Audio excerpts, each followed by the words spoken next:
Konnichiwa. My name is Rohit Prasad and I'm the founder of RSP in Japan. Well, come here.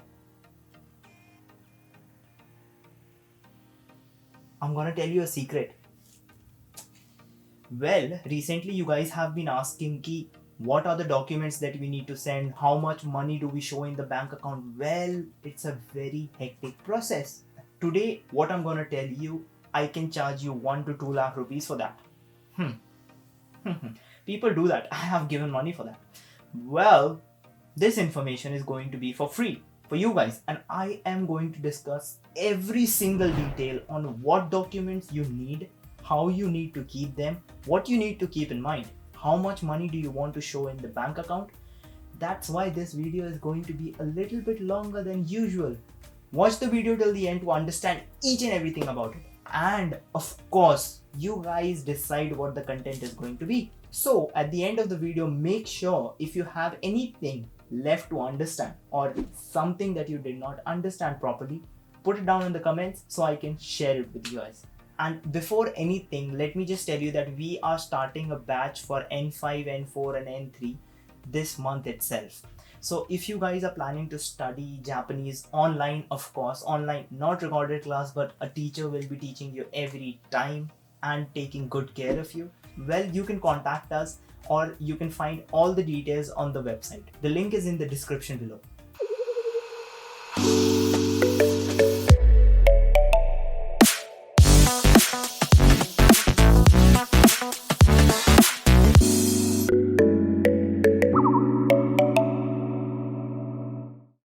Chalo. Now let's get into it. In today's video, I am going to talk about the documents that you actually need to send. Which documents you need to submit as original, which documents you can submit as photocopy. Then I am going to tell you what documents you require for the sponsor. Then last but not the least, I will tell you who can be the sponsor, how much do you have to show in the bank, and everything regarding the sponsor. So at the end of this video, you alone, you don't need any consultancy. You can apply to any university and process your documents on your own. Well, that's what my aim is. So, starting with what documents you require. First and foremost, if you do not have a passport, dude, get that done. I have had 2 or 3 cases by now. I remember 2 very specifically where they wanted to come to Japan, they wanted me to apply. I went to the universities, I went to the schools, talked about how I have students who are interested in coming into your university, what is the process, what is the deadline. I give them everything, and when I ask them for the documents, they don't have the passport. You need a passport, okay? You need your mark sheets, you need your degrees, you need all the certifications, and you also need your sponsor documents. Later in this video, I'll tell you what every document is. Let me just begin here. The documents that you need to send as originals are your mark sheets, 10th, 12th. If you have a diploma, then those mark sheets. Originals, guys, okay? Then you have to send your degree or certificate of graduation of your latest school. It's not like if you don't have a degree you cannot apply. If you're applying for bachelor's, well, you need to show your 10th and 12th. That's how you need to go about it. You have to show originals. Now, there are cases if you don't have originals. In case you are in your last semester, you do not have your result and your degree certificate. In that case, you will go to your institute and request for a provisional degree and provisional mark sheet. Okay? They provide that. If your institution refuses to do so, they do not know how to process it, so you can definitely get in touch with us, or you can just tell them this is a type of document where you certify that I will be graduating on this date. That's it. That's all that is required. In other words, you need a proof that you will graduate that institute.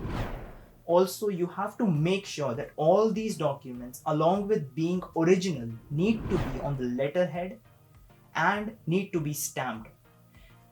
excluding the mark sheets and everything. If you're making a provisional mark sheet, then of course you need to have it stamped and should be on the letterhead. Let's talk about the photocopies. Well, the photocopies are going to be the documents that you cannot send, like your passport, your Aadhaar card, your PAN card. These are your identification documents. Okay, you can't send them as originals. Also, your birth certificates. But those photocopies should be attested, okay, which means it should be notarized. Then your sponsor documents like your ITR or bank statement. Bank statement has to be original because it can be made any number of times. So it has to be on the letterhead and should be stamped. Later, when I talk about the documents that you need for sponsor, I'll tell you each and every detail how to go about the documents, how to confirm that, okay, this document is fine. These are the documents that you require as photocopies and originals. Let's move forward. Now you need to know what type of documents you will produce. Your identity can be given by the passport. You also need to send additional identity proof, which can be your Aadhaar card or PAN card. 10th and 12th certificate are not considered as your identity proof in Japan. That is one thing that you need to keep in mind. So basically, you need your Aadhaar card, passport for your identity proof or PAN card. Let's go further. Now, to prove your education history, you need to give your degree, your mark sheet. In case you don't have them, then the provisional documents. If you claim that you know Japanese, then where you learned the Japanese from. If you have JLPT or NAT certificate, those originals. Moving further, let's talk about the sponsor now. Well, sponsor is the most critical part while you're applying for Japan, because money plays a very important role here.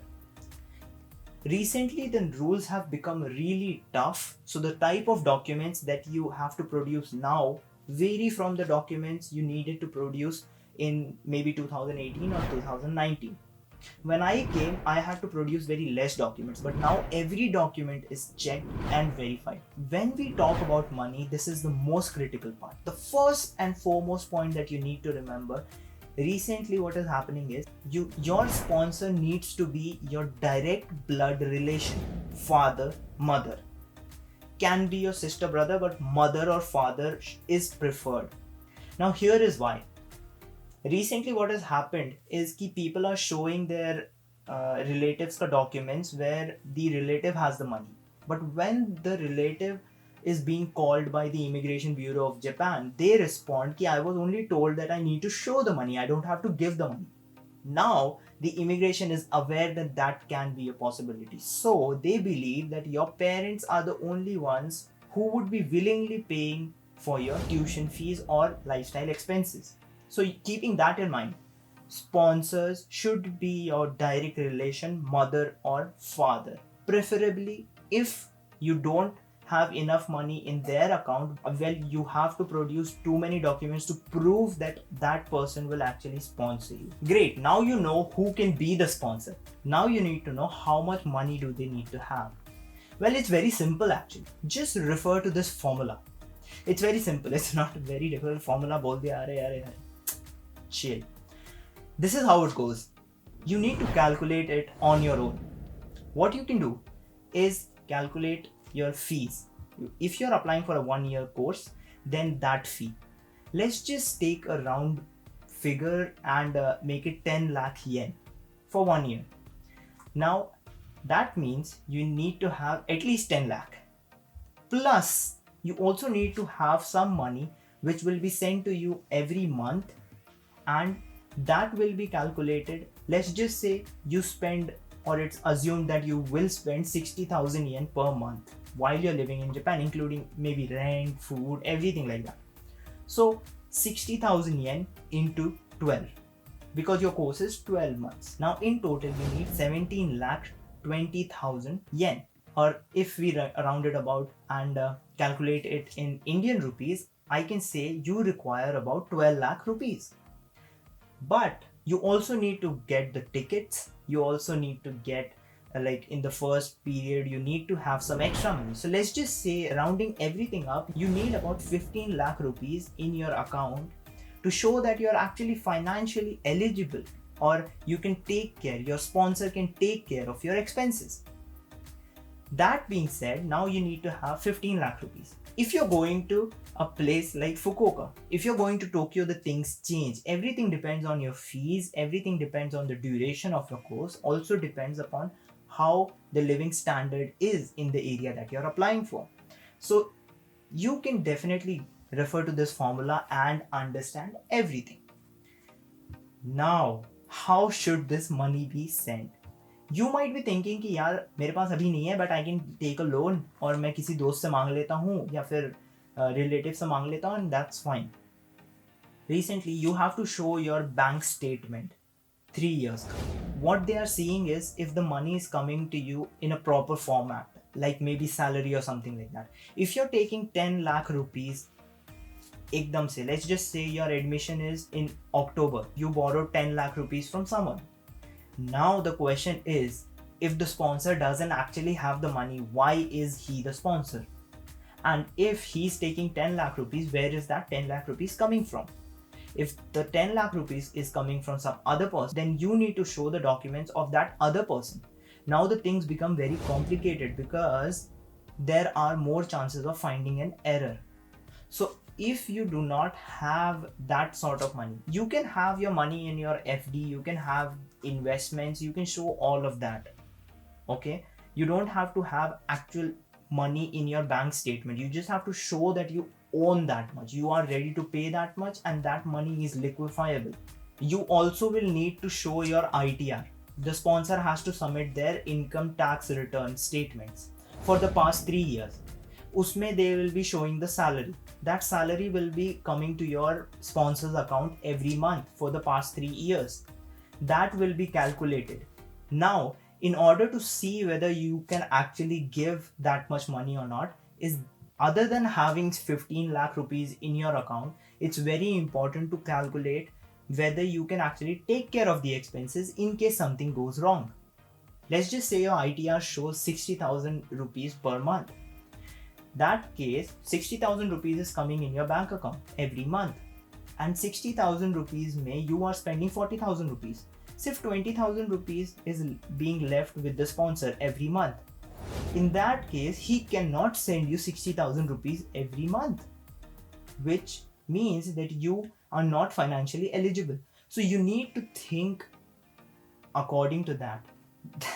It sounds very hectic and it sounds very कि यार इतना check करने की क्या जरूरत है, but recently the rules are like that and you need to take care about it. There's no other option. So that being said, now you know how the sponsor, what documents you need for the sponsor. I hope that you understood everything, and if I have left out any topic, I would definitely want to know about it. Let me know in the comments if you need to know anything else. Thank you guys.